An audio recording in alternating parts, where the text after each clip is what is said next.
శ్రీ గణేశాయ నమః. శ్రీ సరస్వత్యై నమః.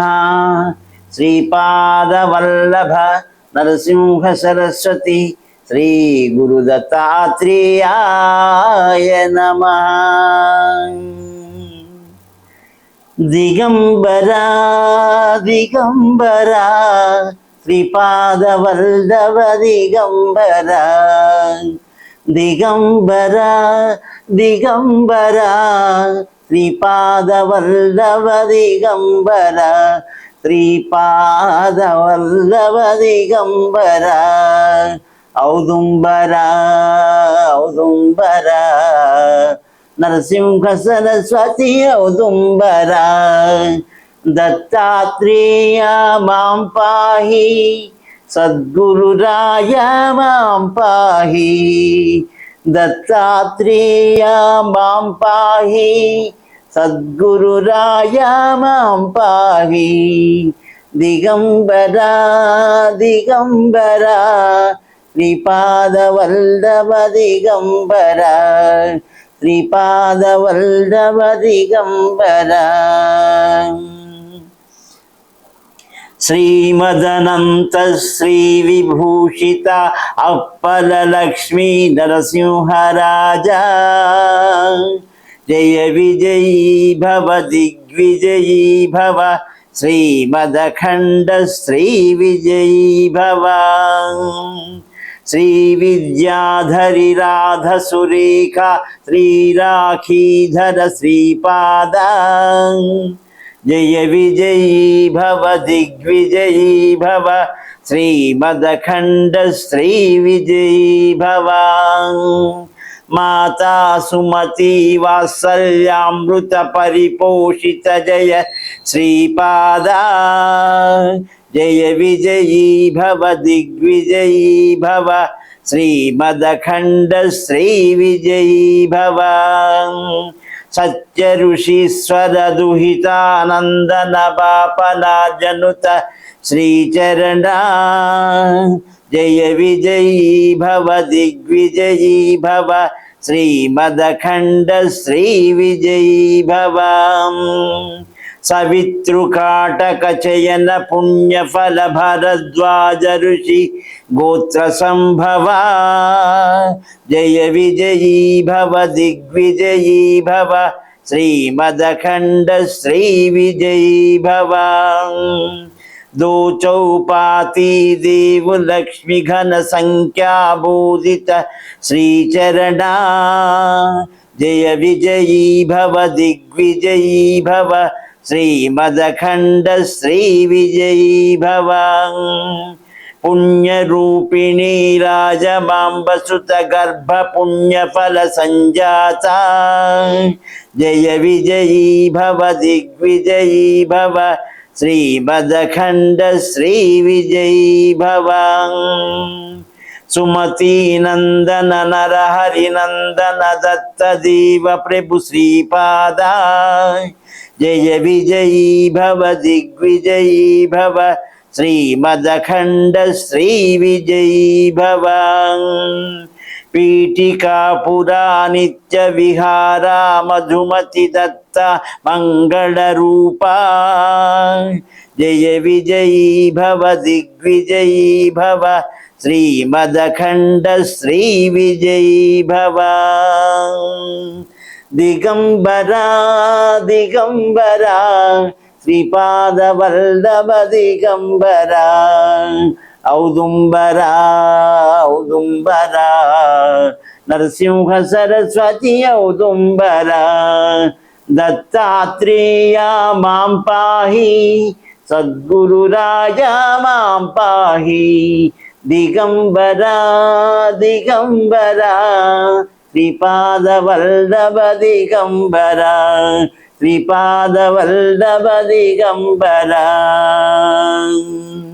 శ్రీపాదరాజం శరణం ప్రపద్యే శ్రీపాదరాజం శరణం ప్రపద్యే శ్రీపాదరాజం శరణం ప్రపద్యే.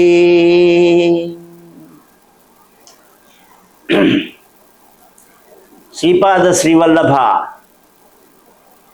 భక్తజన సందూహానికి, దత్తాత్రేయ భక్త మండలికి, ఈ సృష్టిలో ఉండే సమస్త జీవరాశులు అంతా ఆనందమయ జీవితాన్ని గడపాలని, అలా గడపటానికి శక్తిని ఆ శ్రీపాదుడు ఇవ్వాలని మనపూర్వకంగా కోరుతూ ఈరోజు లాస్ట్ ఎపిసోడ్కి కంటిన్యూషన్గా ఇది చేయటం జరుగుతోంది. ఊర్వశీ కుండంలో స్నానం చేయమని చెప్పి ఆ మహానుభావుడు చెప్పాడు. చెబితే అలా చేసిన తర్వాత అప్పుడు మమ్మల్ని మీ యొక్క శిష్యుడిగా చేసుకోమని వ్యాఘ్రేశ్వర శర్మ ఆ మహానుభావుడిని అడగటం జరిగింది. అలాగే అని ఆ మహానుభావుడు అంగీకరించాడు కూడా. అప్పుడు నరనారాయణుల తపోభూమికి నువ్వు ఆకర్షింపబడ్డావయ్యా, పూర్వజన్మ సంస్కారం ఉంటే కానీ, నామస్మరణ కానీ, ఒక మహానుభావుడి దర్శనం కానీ జరగదు. ఎన్నో వేల జన్మల పుణ్యం ఉంటే కానీ దైవనామ స్మరణ కూడా వినిపించదు. బయట మన యొక్క గేటు దగ్గర ఉండే ఇనుముకిను, దేవాలయంలో ఆ దేవుడి ఎదుట ఉండే ఇనుముకి తేడా ఉంటుంది. ఇనుము కూడా ఒక జన్మే, పాషాణం, అది రాయి కూడా జన్మే. కానీ దీనికి దానికి వ్యత్యాసం ఉంది. ప్రాణం లేదు, ప్రాణం లేకపోయినా కానీ ఆ జన్మలో తేడా ఉందన్నమాట. ఇవి జీవరాశులన్నింటిలోనూ అంతరార్యామిగా దేవుడు ఉన్నాడు కాబట్టి, అంటే పూర్వజన్మ సంస్కారాన్ని బట్టి ఒక నామం ఉచ్చరించాలన్నా వినాలన్నా ఎన్నో జన్మల సంస్కారం ఉంటే కానీ రాదు. అది వేదవ్యాసుడే చెప్పాడు. ఒక వ్యక్తికి ఒక సభలో దండేశాము అన్నా, ఒక ఉపన్యాసం కానీ, దైవనామస్మరణ కానీ, భజన కానీ ఏదైనా జరిగింది అంటే నా అంశ లేకపోతే లేదని చెప్పారు ఆయన. అలాగా ఈ మహానుభావుడు కలవటం, శిష్యుడిగా స్వీకరించటం జరిగింది. అప్పుడు ఆయన చెప్పారనమాట, ఆ మహానుభావుడు, నరనారాయణుడు తపోభూమికి నువ్వు వచ్చావు బదరికా వనంలో. అంటే గత జన్మలో అది నరనారాయణుడు ఇద్దరు, నరుడు శ్రీకృష్ణుడు, నారాయణుడు అర్జునుడు ఇద్దరు తపస్సు చేసి, ఇంతకు ముందు సహస్ర కవచుడు ఉన్నాడు కదా, ఆ సహస్ర కవచుడిలో ఒకడు వెళ్ళి అక్కడ ఒకడు తపస్సు చేస్తే ఒకడు యుద్ధం చేయాలి 1 ఏడాది. అలా 999 కవచాలు పడిపోయిన తర్వాత ఆ ఒక్క కవచంతో అక్కడికి వెళ్ళిపోయాడు, సూర్యుడిలో దాక్కున్నాడు అనమాట. ఆ మరుసటి జన్మ లో కర్ణుడిగా పుడితే ఈ కర్ణుడిని చంపటానికి అప్పటి వరకు తపస్సు చేసిన నరుడు ఉన్నాడే అర్జునుడు, ఆయన చేతి మీద సంహరింపబడతాడు.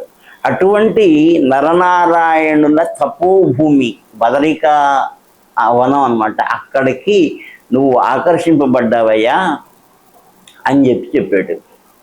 చెబితే అసలు శ్రీపాదుడు ఎవరు?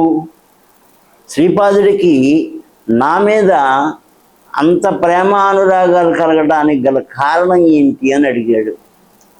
ఒక మహానుభావుడి దగ్గరికి వెళ్ళి అడిగినప్పుడు ఏదైనా క్వశ్చన్ అడగాలంటే మనకి తెలియదు అన్నట్టుగానే అడగాలి తప్ప అవతల వ్యక్తిని పరిశీలించే దృష్టితోటి అడగకూడదు ఎప్పుడు. అలా అడిగితే కనుక అహంకారం ఎక్కువ అన్నమాట ఈ కూర్చున్న వాడికి. శిష్యుడు ఎప్పుడు కూడా అది సేవాభావంతో అడగాలి, నాకు తెలియదు అనే భావంతో అడగాలి.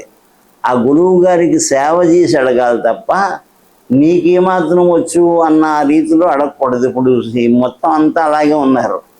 కొట్టకూడదు, తిట్టకూడదు. కొడితే వాడు సూసైడ్ కమిట్మెంట్ చేసేసుకుంటున్నాడు. ఇదంతా ఎడ్యుకేషన్ సిస్టంలో లోపం ఉందండి, దానివల్ల వస్తుంది. ఇదివరకు ఏం చేసేవారంటే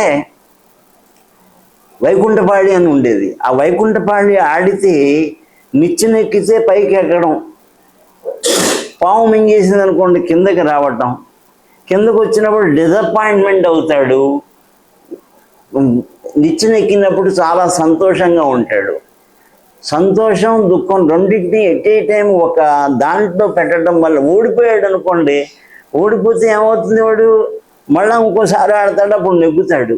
ఓడిపోయినప్పటికీ నెగ్గినప్పటికీ ఉండే స్థితి సమతౌల్యం వహిస్తాడు. ఆటలోనే పెట్టారు అలాంటిది. అలాంటి ఆటలు ఏమీ లేవు ఇప్పుడు. ఆటలు అనేవి లేవు, ఏమీ లేవు. ఊరికే చదువు చదువు చదువు చదువు, ర్యాంకు ర్యాంకు ర్యాంకు తప్ప ఇంకేది లేదు. అది చాలా తప్పు. ప్రతి మనిషిలోనూ కొంత పరిజ్ఞానం ఉంటుంది, ఒక అద్భుతమైన శక్తి ఉంటుంది. అంటే జనరల్ ఇంటెలిజెన్స్, కామన్ ఇంటెలిజెన్స్ కాకుండా స్పెషల్ ఇంటెలిజెన్స్ కూడా ఉంటుంది వాళ్ళలో. ఇప్పుడు అంతా 10th క్లాసే. 10th క్లాస్లో స్టూడెంట్స్ అందరిలోనూ ఇంకోటి ఏం చేస్తాడంటే, ఒక డ్రాయింగ్ బాగా నేర్చుకుంటాడు.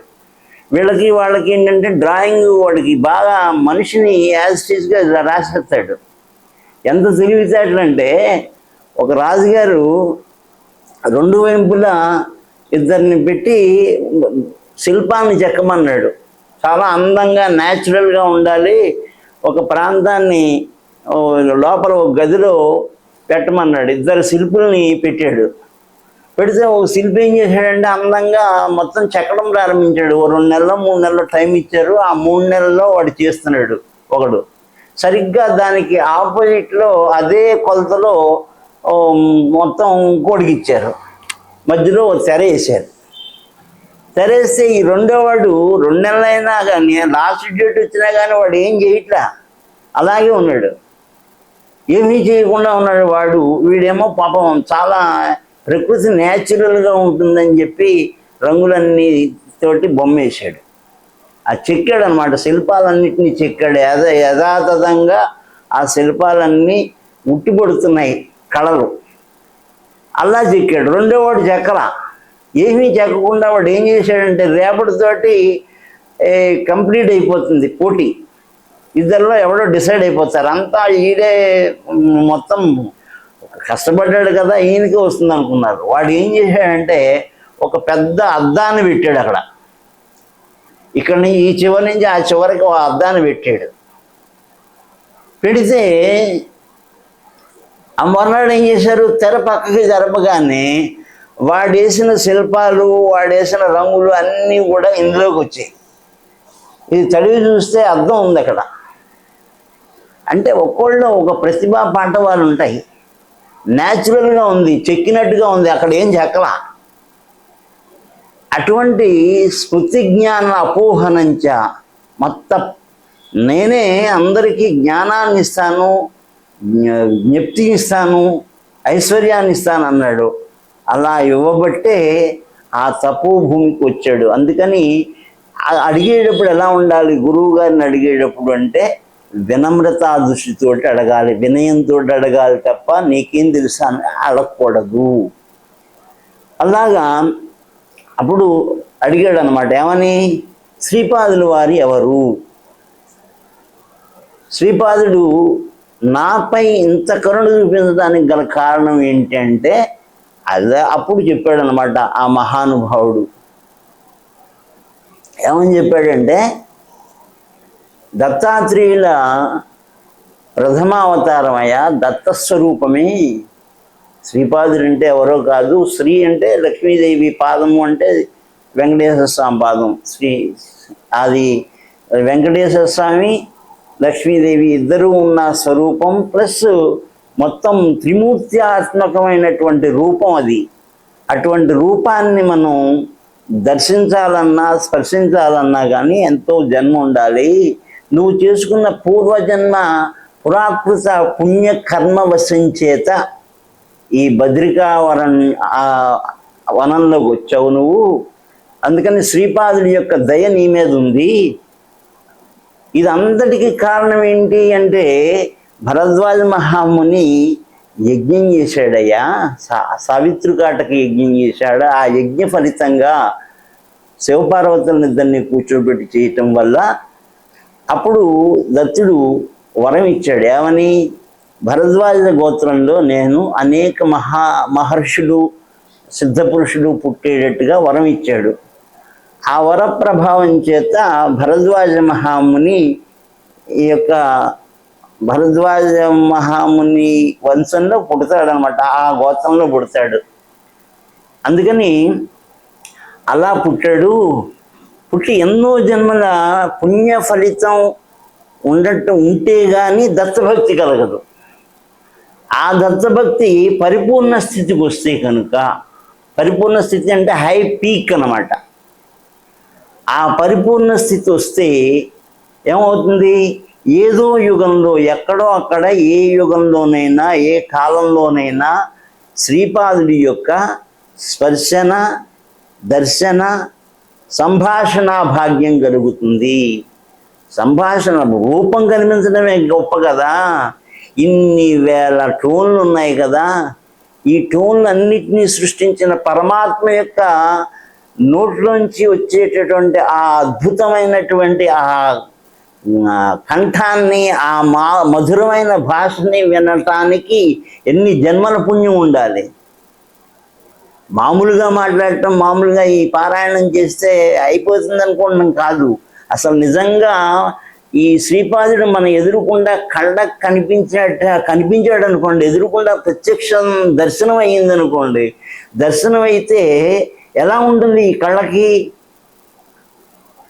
అలాగే మనతోటి మాట్లాడాడు అనుకోండి, ఒక్కసారి ప్రతి వాడు ఊహించాలి. మాట్లాడితే ఇప్పుడు ఒక ఆర్టిస్ట్ ఉన్నాడు, ఆర్టిస్ట్ ఓ బొమ్మ గీస్తే ఈ బొమ్మ ఎవడో ఒక్కడ ఎప్పుడో ఒకప్పుడు గీశాడు, కానీ ఇన్ని టోన్లు సృష్టించిన ఆయన యొక్క టోను వినటం అనేది మొత్తం జన్మలన్నీ కలిపి పుణ్యఫల రాశిలో ప్రవేశించి ఆ జన్మల్లో చేసుకున్నటువంటి పాపరాశి క్షీణదశకు వచ్చి పుణ్యరాశి ఉంటేనే దత్తభక్తి కలుగుతుంది. ఈ దత్తభక్తి పరిపూర్ణ స్థితికి వచ్చినప్పుడు మాత్రమే శ్రీపాదుడి యొక్క నిజరూప దర్శనం జరుగుతుంది. ఆయనతోటి సంభాషణ చాతుని సంభాషిస్తావు, నువ్వు మాట్లాడుతావాడు, భగవంతుడు మాట్లాడతాడండి. మనం నడుస్తుంటే ఆయన మీద భక్తి కనుక ఉంటే, ముళ్ళ బాట మీద నుంచి వెళ్ళిపోతుంటే చెయ్యి అడ్డెడతాడు. చెయ్యి అడ్డెట్టి మనకి పాదానికి గుచ్చుకోకుండా చూస్తాడు. అంత సున్నితమైన కరుణామూర్తి అయినటువంటి అది శ్రీపాదుడి యొక్క దర్శనం కలగటం. స్పర్శనం అంటే ముట్టుకోవటం. పెద్ద మనుషులు ఎవరైనా సరే ఉంటే కనుక వాళ్ళ యొక్క పాదాల్లో ఉంటుంది వాళ్ళు చేసిన తపో శక్తి.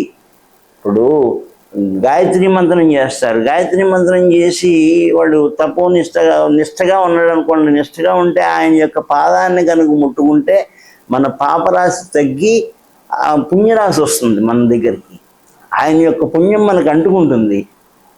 ఒక మహానుభావుడు కనుకుంటే అక్కడ ఈ సహజ వైరం కలిగినటువంటి జంతువులు కూడా ప్రేమ స్వరూపంగా ఉంటాయి. తాజుపాము ఉంది, తాజుపాము కాటేద్దాం అన్నట్టుగా ఉంటుంది, కానీ ఈ మహానుభావుడి యొక్క ఆశ్రమంలోకి వెళ్ళిన వెంటనే దాని యొక్క సహజమైన స్థితిని కోల్పోతుంది. ఆ కాటు వేసే స్వభావాన్ని కోల్పోతుంది. సింహం ఉంది, గర్జిస్తుంది, అందరినీ చంపేస్తుంది, కనపడదే చంపేస్తుంది. కానీ ఏనుగు, సింహం రెండు విరోధులు కదా, ఆ రెండు కూడా కలిసిమెలిసి ఉంటాయి.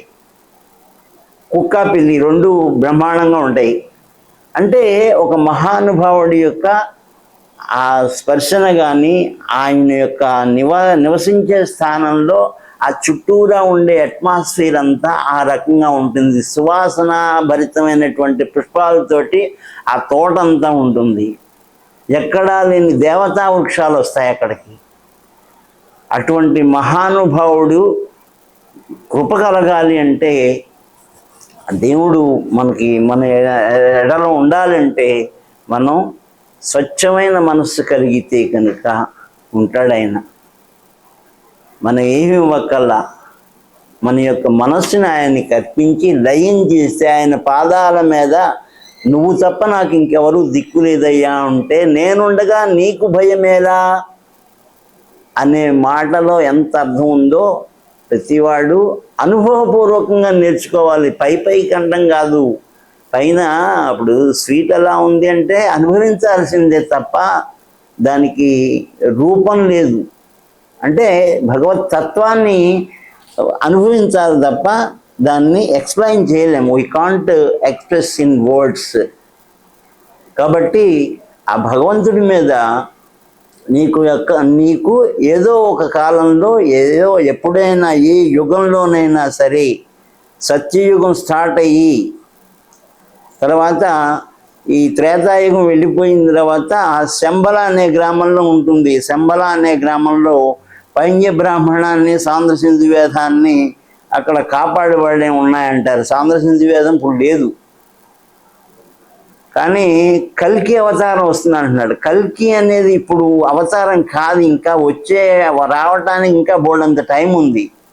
ఉన్నవాళ్ళంతా కల్కి అనుకుంటున్నారు. కల్కి అంటే ఇప్పుడు సంకల్పం చెప్పినప్పుడు ప్రథమ పాదే జంబుద్వీపే భరతవర్షే భరతఖండే అంటాం కదా. ప్రథమ పాదంలో ఉన్నాం, మొట్టమొదటి పాదంలో ఉన్నాం. ఇంక 4 పాదాలు యుగానికి. 4 పాదాల్లో ఒక పాదమే ఉంది, ఇంకా 3 పాదాలు ఉంది. ఆ 3 పాదాలు అయ్యేసరికి ఒకరినొకడు ప్రేమ ఆప్యాయతలు ఏమి ఉండవు, మారిపోతుంది.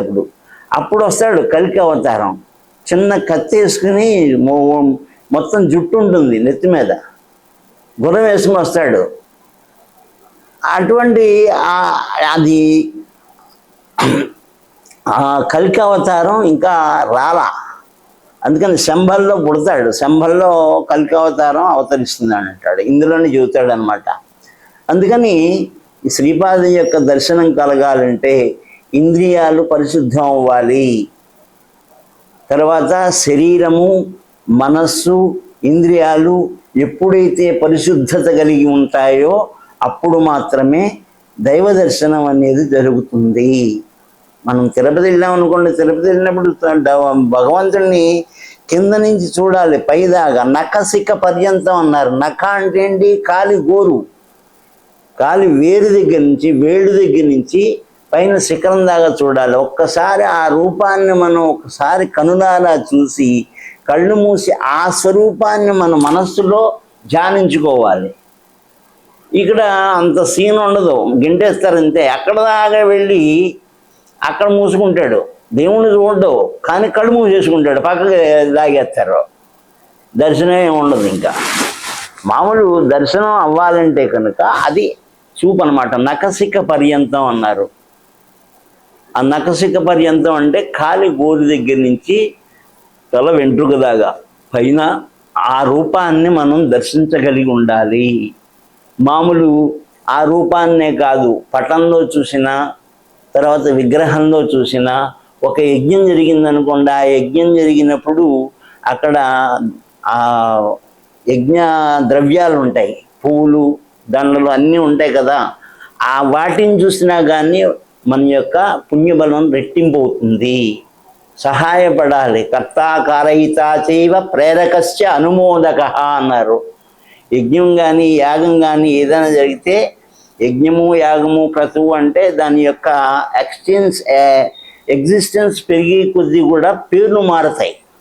అన్నీ కూడా యజ్ఞంలో భాగమే అది. అందుకని యాగం అన్నా క్రతువు అన్నా ఏంటంటే దానికి ఎక్స్టెన్షన్ ఎక్కువగా ఉంటుంది.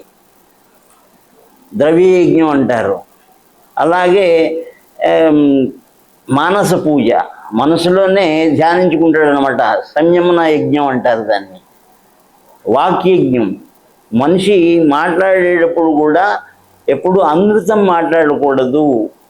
11 సంవత్సరాలు కనుక మనం అబద్ధం ఆడకుండా ఉంటే, ఇక్కడ నిప్పు పుట్టాలి అంటే పుడుతుంది, వేళాకోవడానికి కూడా అబద్ధం ఆడకూడదు. అలాగా పవిత్రమైన మనస్సు కలిగిన వాడు 11 సంవత్సరాలు త్రికరణ శుద్ధిగా మనం ఏదైతే చేస్తున్నామో, ఏదైతే మాట్లాడుతున్నామో, ఏదైతే ఆలోచిస్తున్నామో అన్నీ కూడా మంచి మనసుతోటి కనుక చేస్తే 11 సంవత్సరాల అనంతరం వాడి ఇక్కడ నిప్పు పుట్టాలి అంటే పుడుతుందండి. అలా పుట్టిన వాళ్ళు కాబట్టే ఆ శంబల అనే చోట, ఈ ద్రోణగిరి పర్వతం దగ్గర అక్కడ ఉన్నారు. హిమాలయాల్లో ఉండడానికి కారణం ఏంటంటే ఈ సౌండ్ పొల్యూషన్ అనేది ఉండకూడదు, సౌండ్ ఏమి ఉండకూడదు. మనసు ఎప్పుడు కూడా మనిషి మనసుకు లోనవుతాడు, మనసుకి దాసోహం అంటాడు. ఈ మనస్సు మాయకు లోనవుతుంది. మాయ ఎవరికి అధీనంలో ఉంటుందంటే భగవంతుడి అధీనంలో ఉంటుంది. అందుకని మాయ ఈ ఈ ప్రపంచాన్ని దాటాలి అంటే భగవంతుడే మార్గము. ఆ శ్రీపాదుడి యొక్క పాద స్పర్శ చేత మనం అంతా పునీతులం అవుతాం, దీంట్లో ఎటువంటి సందేహం లేదు. అందుకని ఆ మహానుభావుడు చెప్పాడనమాట, నీకు ఈ యుగంలో నీకు తారసపడతారు స్వామి, నీతోటి మాట్లాడతారయ్యా అని చెప్పారు. చెప్పిన తర్వాత మీరంతా, నేను ద్రోణగిరికి ఎడుతున్నాను, మళ్ళా ఒక ఏడాది పోయిన తర్వాత వస్తాను, ఆ వచ్చేంత వరకు మీ గుహల్లో క్రియాయోగాన్ని అభ్యసించండి అన్నాడు. మనిషి ఎప్పుడు ఖాళీగా ఉండకూడదు. ఖాళీగా ఉంటే కనుక చెడు వెంపే పెడుతుంది. మంచిని ఎవడు పట్టించుకోడు, చెడు వెంపే పెడుతుంది. అందుకని మానసికంగా ఎటువంటి ఈ సౌండ్ పొల్యూషన్ ఏమీ లేకుండా, ఎవరిని తిట్టకుండా, అని తిట్టకూడదు. మనసు పవిత్రం, మాట పవిత్రం, చేత పవిత్రంగా ఉంటే కనుక భగవద్ దర్శనం మనకి తప్పనిసరిగా జరుగుతుంది. కాబట్టి ఈ వీడియో చూసిన వాళ్ళంతా తప్పకుండా లైక్ చేయండి, షేర్ చేయండి, కామెంట్ చేయండి, సబ్స్క్రైబ్ చేయండి. చేస్తే కనుక ఇలాంటి వీడియోస్ అనేకం ఇంకా ఇంకా అద్భుతమైనటువంటి వీడియోస్ ఉన్నాయి. తర్వాత ముందర రావాలి కదా, ఎవడు వచ్చి సబ్స్క్రైబ్ చేయాలి. చేస్తే కనుక అద్భుతమైన వీడియోస్, అద్భుతమైన మెటీరియల్ తోటి చేస్తాం. అందుకని అందరికీ నా నమస్సుమాంజలి తెలియజేసుకుంటున్నాను. శ్రీపాదరాజం శరణం ప్రపద్యే, శ్రీపాదరాజం శరణం ప్రపద్యే, శ్రీపాదరాజం శరణం ప్రపద్యే.